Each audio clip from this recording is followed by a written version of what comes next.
Para aquellos que quieren mejorar su vida devocional, para los que necesitan ayuda espiritual, para todos los que desean un contacto diario con Dios, presentamos Radio Amanecer en Estudio, un alimento espiritual para tu alma. Con nosotros, el conductor de esta entrega, Pastor Juan Francisco Scroggins. Seguimos en nuestra entrega de Radio Amanecer en Estudio. Estamos avanzando en esta semana. Hoy tenemos un tema de mucho interés que tiene que ver con el don de la profecía.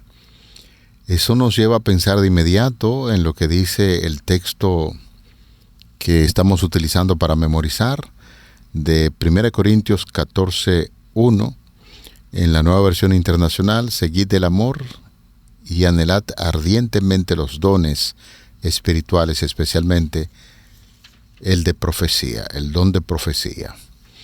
Así nos dice 1 Corintios 14, versículo 1, y hoy reiteramos una vez más, llegamos a la lección titulada El don de profecía. Gracias, amigo, por acompañarnos.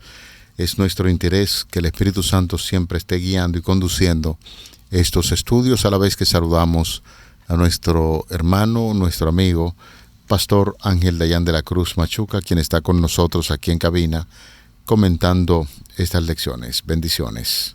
Pastor Scroggins, estamos en atención, con los pies y las manos con el cañón. Sí. Es decir, estamos dispuestos a la guerra, estamos dispuestos a ir y a venir guiados y protegidos por el Señor. Ustedes saben que el creyente vive en una lucha constante, en una guerra constante. Y hoy podemos detenernos y decir, hasta aquí nos ha ayudado el Señor. Él nos ha guiado, Él es el centro, de Él dependemos, en Él somos y en Él nos movemos. Qué bueno que este tópico llega en buena hora, en buen momento, el don de profecía.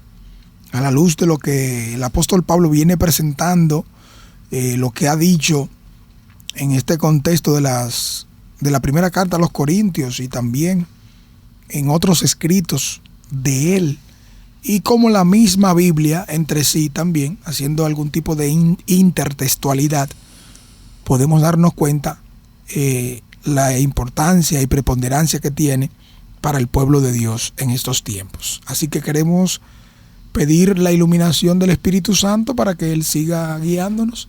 ¿Qué le parece, hermano y amigo?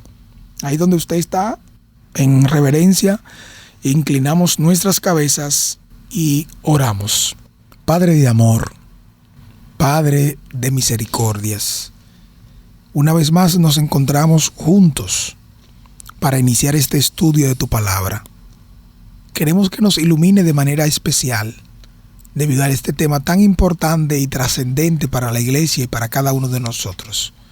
Que el mensaje sea claro y sea practicado, sea guardado por cada uno de nosotros. Te lo queremos pedir, te lo rogamos, en el nombre de Jesús. Amén. Amén. Vamos a nuestro estudio para este día, el don de profecía.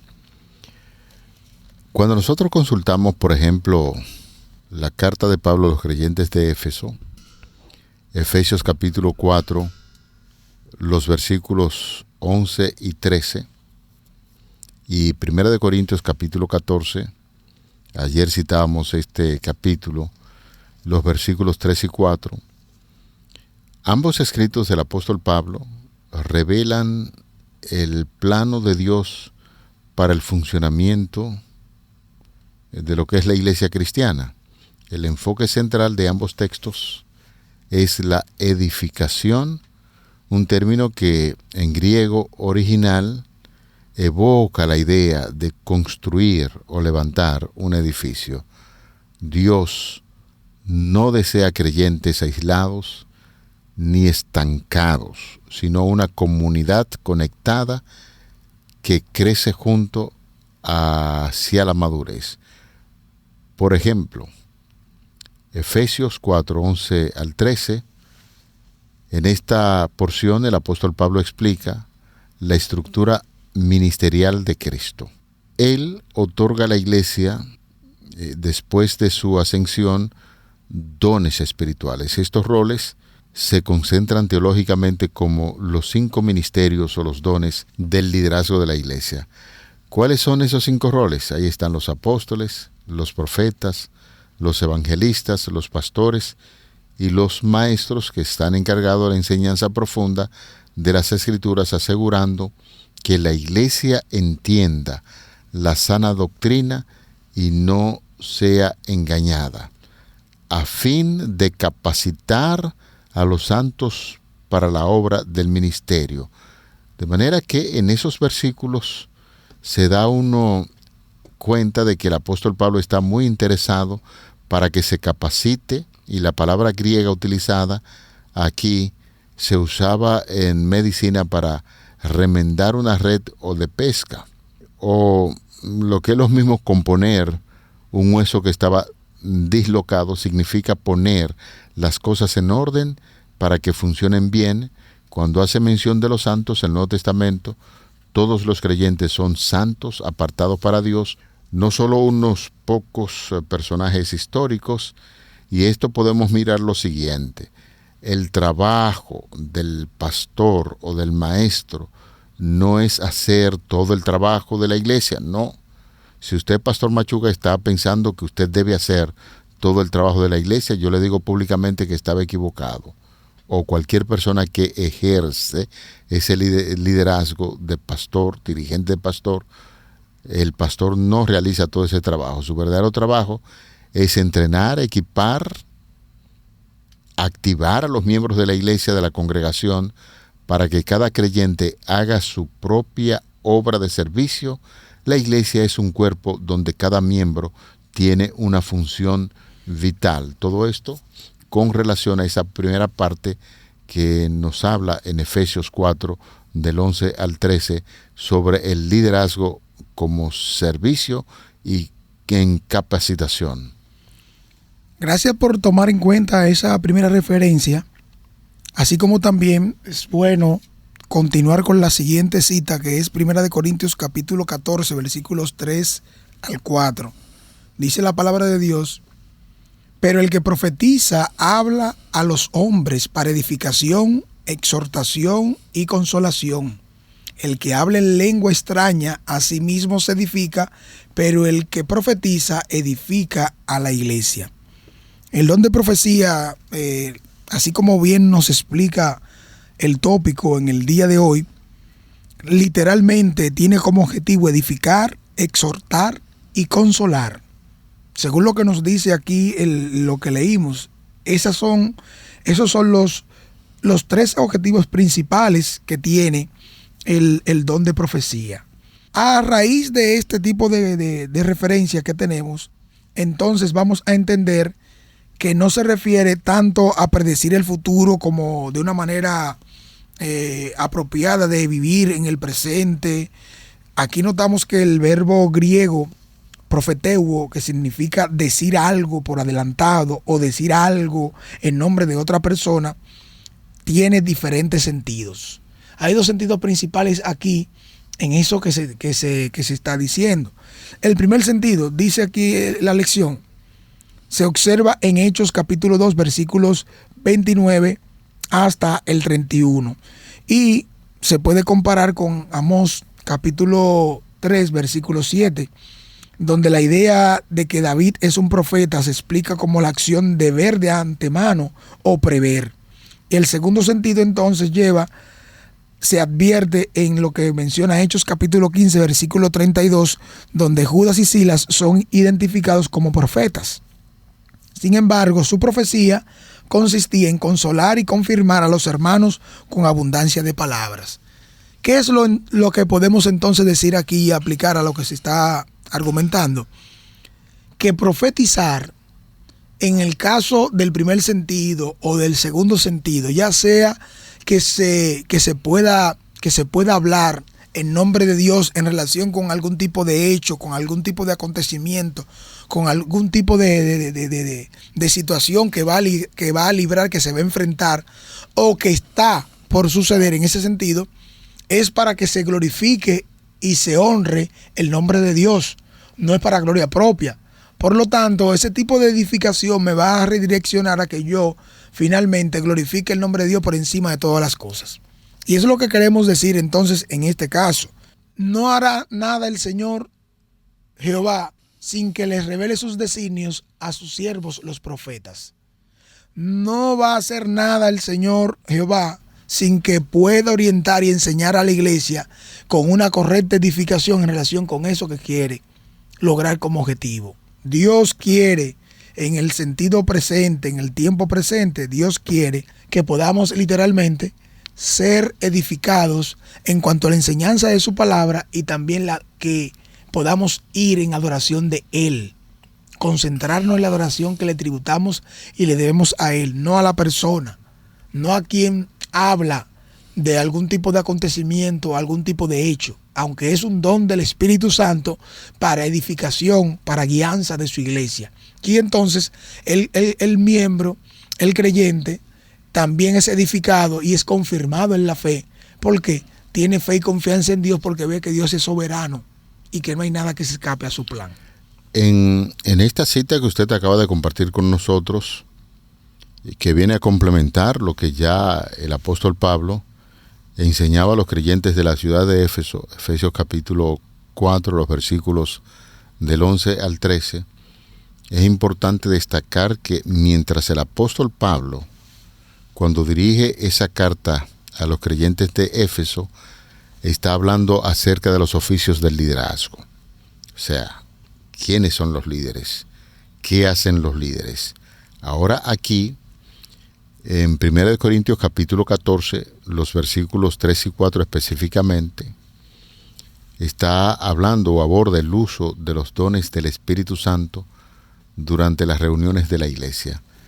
La iglesia de Corinto, que hemos hablado y estamos hablando durante todo el trimestre, había un desorden, señores, debido a que muchos preferían el don de lenguas por considerarlo más espectacular. Por eso Pablo tiene necesariamente que hacer una intervención rápida para corregir el enfoque basándose en el amor al prójimo. El apóstol Pablo define la profecía en el contexto de la iglesia del Nuevo Testamento, y me gustó mucho la idea que usted estaba acotando, y es cierto, no para predecir el futuro. Lo que Pablo está enseñando allí es que se utiliza el don de profecía con el propósito de comunicar la mente de Dios de manera que se pueda comprender. Cuando alguien profetiza bajo la guía del Espíritu Santo, produce, pastor y amigos oyentes, 3 resultados específicos en los creyentes que sería bueno uno tenerlo muy en cuenta. Está hablando bajo el espíritu de profecía. Construye la fe del creyente. Así es. Reforzando lo que son los conocimientos o los cimientos espirituales que debe tener ese creyente. Habla con un espíritu de exhortación, Es un llamado a la acción. Anima, desafía, corrige el rumbo, despierta la conciencia, empuja a la persona a seguir adelante en los caminos de Dios. Y otro de los aspectos que se mencionan allí es cuando alguien habla con el espíritu de profecía, produce consuelo, trae paz, sana las heridas emocionales, recuerda el amor de Dios en medio del sufrimiento. Por eso, cuando nosotros hablamos, por ejemplo, en el versículo número 4, se encuentra la siguiente declaración: el que habla en lengua se edifica a sí mismo, pero el que profetiza, ¿a quién edifica? ¿A la iglesia? A la iglesia. Es decir, que al ser un lenguaje espiritual que la mente humana no comprende, el que habla en lengua comunica el espíritu del hombre directamente con Dios, y es legítimo y útil, pero su beneficio es de manera privada. Si el pastor Machuca domina 5, 6, 7 idiomas y habla públicamente y la gente no lo entiende, él se está edificando a sí mismo para con Dios, y usarlo en público sin que nadie lo traduzca no ayuda a los demás, porque nadie entiende lo que dice. Por eso es importante que al expresarse en el idioma local de la congregación, todos pueden entender el mensaje de inmediato cuando tiene el don de profecía. Por lo tanto, su beneficio es público y edifica también a la iglesia.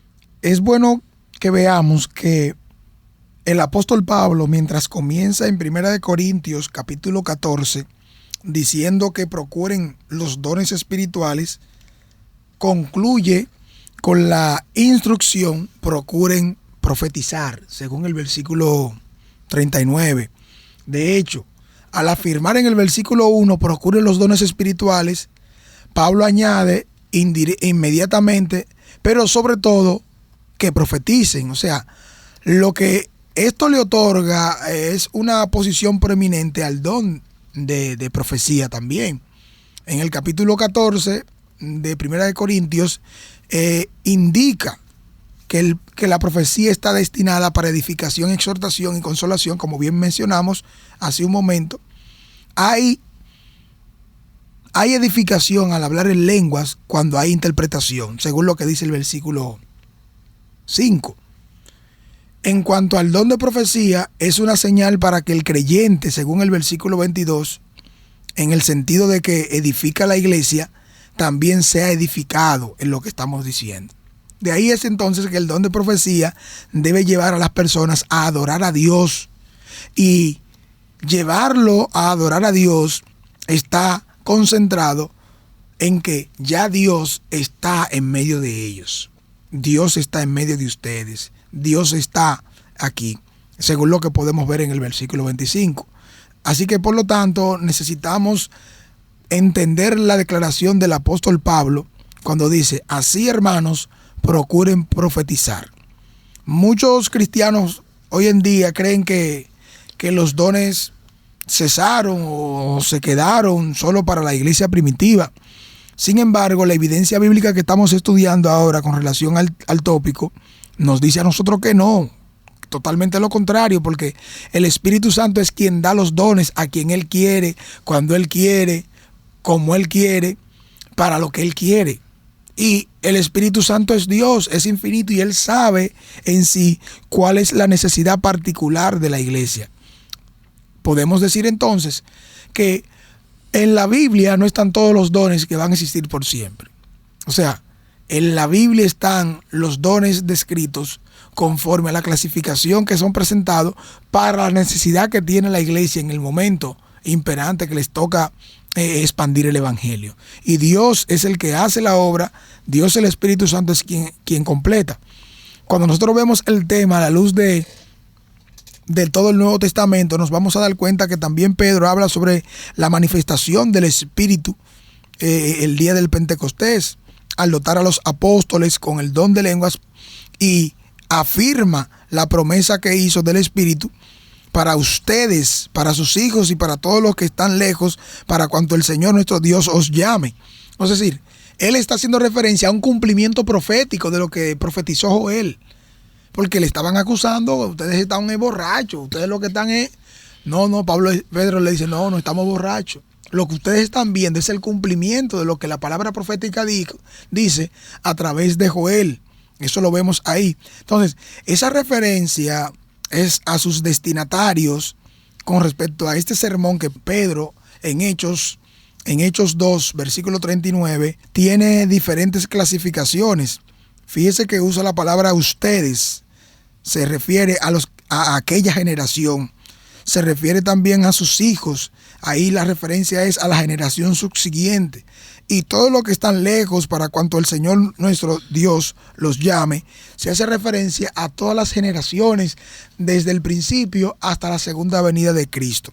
Por lo tanto, este mensaje que Pedro presenta en Hechos capítulo 2, versículo 39, te hace referencia a que el Espíritu Santo, el don de profecía, permanecerá hasta el mismo final. Y nosotros ahora, cuando vemos el testimonio que presenta Pablo a través de lo que dice en el capítulo 1 de 1 Corintios, versículos 6 y 7, el testimonio de Cristo ha sido confirmado entre ustedes de tal manera que no les falte ningún don mientras esperan la manifestación de nuestro Señor Jesucristo. Esto que mencionamos es lo mismo que mencionó el apóstol Pedro en su sermón el día del Pentecostés. Ahora también, en la enseñanza que está dando Pablo en la iglesia de Corinto, también es lo mismo, con una reafirmación y confirmación de que no es solo él que menciona el tema y que motiva que el tema sea central e importante dentro de nuestro medio. Es muy importante refrescar los conceptos que hasta el momento hemos estado compartiendo con ustedes. El don de profecía tiene que ver con el crecimiento de la iglesia que comunica. Puede ser en tiempo presente para edificar, o puede ser también para el futuro, tal y como sugiere el término que se utiliza en griego. Profeteo puede significar, repetimos, tanto decir algo por adelantado o como decir algo en el nombre de otra persona. Por ejemplo, en ese primer sentido se observa en Hechos 2 del 29 al 31, que se hace incluso una comparación con Amós capítulo 3 verso 7, donde la idea de que David es profeta se explica como previsión, y el segundo sentido se observa en Hechos 15:32, donde Judas y Silas son identificados como profetas. Sin embargo, su profecía consistió en animar, en fortalecer a los hermanos con muchas palabras. Así es que, queridos amigos, apreciados oyentes, al contemplar Hechos 2:29 al 31 y Amós 3:7, descubrimos el principio bíblico de que Dios nunca toma por sorpresa a la humanidad, sino que revela sus palabras a través de los profetas antes de ejecutarlos. En ese caso específico, Dios reveló con 1000 años de anticipación el plan más importante de la historia, la resurrección de nuestro Señor Jesucristo. Por eso, cuando vamos al principio, al contexto de Amós capítulo 3, verso 7, porque no hará nada el Señor sin que revele su secreto a sus siervos los profetas, que usted estuvo citando hace un ratito, la palabra traducida como secreto en hebreo hace referencia a un consejo íntimo o a una asamblea confidencial. Dios no actúa de forma impulsiva ni oculta sus intenciones, y cuando utiliza un canal de comunicación, en este caso tenemos que pensarlo de esa manera. Antes de enviar un juicio, una salvación o un cambio en lo que tiene que ver con la era, Dios introduce siempre sus planes en la mente y la boca de sus profetas. Esto lo hace para que la humanidad tenga la advertencia, la confirmación y la evidencia de la soberanía de Dios. Qué bueno que usted toma en cuenta el comentario nuevamente y hace mucho hincapié en lo que nos está enseñando y nos está mostrando el tópico para hoy, en la descripción que hace la lección en este tema del don de profecía. Y es bueno entonces que veamos en lo que se ha explicado, hemos dado y queremos dar a entender que el don de profecía señala claramente que estaría presente en la iglesia hasta el mismo fin, tanto en lo que está presentado en la enseñanza de Pedro en su mensaje, en el capítulo 2, versículos 39, así también como lo que estábamos citando en relación con lo que enseña y dice el apóstol Pablo. Sin embargo, quiero detenerme en decir, y lo voy a leer textualmente, lo que nos enseña también en el penúltimo párrafo, ya por la parte de la mitad. Es bueno que veamos que si hay alguien que afirma ser profeta, debe ser evaluado a la luz de la Escritura. En términos generales, deben cumplirse 4 reglas. ¿Cuáles son esas 4 reglas? Número 1. Primero, las profecías o predicciones anunciadas por la persona deben cumplirse, según Deuteronomio 18:22 y Jeremías 28:8 al 9. Segundo, el mensaje debe concordar o estar en armonía con el de los profetas anteriores, según Deuteronomio 13:1 al 3 e Isaías 8:20. Tercero, la vida o conducta de la persona debe demostrar un compromiso con Cristo, según lo que dice 1 de Juan 4:1 al 3. Y cuarto, Jesús dijo que los falsos profetas serían reconocidos por sus frutos, según Mateo capítulo 7, versículos 15 al 20. esto también se aplica a los verdaderos profetas. Eso es lo que queremos puntualizar en este caso, ya que entendemos que muchos vienen en el nombre del Señor. Y es clara la enseñanza de lo que la Biblia nos presenta. El mismo libro de Apocalipsis es el que indica que el don de profecía es una característica muy distintiva de la iglesia remanente. En el caso de lo que dice Apocalipsis capítulo 12, versículo 17 y el capítulo 19, versículo 10. Nosotros, como iglesia adventista del séptimo día, creemos que este don de profecía fue otorgado a Elena White y que se pone de manifiesto en todos sus escritos según lo que Dios hizo, cómo la inspiró, cómo la guió, para que también edifique la iglesia hasta el mismo fin, hasta el mismo momento cuando ha de concluir todo lo que vemos antes de la manifestación de la segunda venida de Cristo, en este caso. Todo un tema en torno a lo que Dios hizo a través de Elena de White. Revise bien sus escritos, ahí está el libro Deseado de Adolescentes, la serie del conflicto de los siglos, conflicto de los siglos propiamente dicho. ¿Cómo empieza esa serie? Patriarcas y profetas y reyes, Deseado de todas las gentes y Hechos de los Apóstoles. Finaliza con el conflicto de los siglos, que habla en forma muy clara sobre lo que Dios expresó a través de Elena de White, inspirada, y son escritos joyas, señores, para guiar al ser humano y guiar a la iglesia en sentido general. Dios utilizó a esta muchacha, por así decirlo, que una jovencita débil entre los débiles. No había posibilidades como de aprender. No, jamás. Porque la situación física y de salud de ella fue muy precaria y sin embargo Dios la utilizó para esa obra maravillosa de tantos libros que escribió. Más adelante, pastor, pues vamos a empeñarnos en trazar algunas pautas más, ya que hemos hablado acerca de la importancia del don de profecía, sobre la forma en que Dios guió a Elena de White y sus escritos para la conducción de la iglesia. Padre, estamos cerrando en esta hora. Gracias por tus bondades. Gracias por el don de profecía para orientarnos, guiarnos, y esperamos que cada día podamos crecer más y más en esa verdad suprema que es Cristo Jesús, nuestra esperanza de gloria. En Él te pedimos, rogamos estos favores. Amén. Para aquellos que quieren mejorar su vida devocional, para los que necesitan ayuda espiritual, para todos los que desean un contacto diario con Dios, hemos presentado Radio Amanecer en Estudio, un alimento espiritual para tu alma.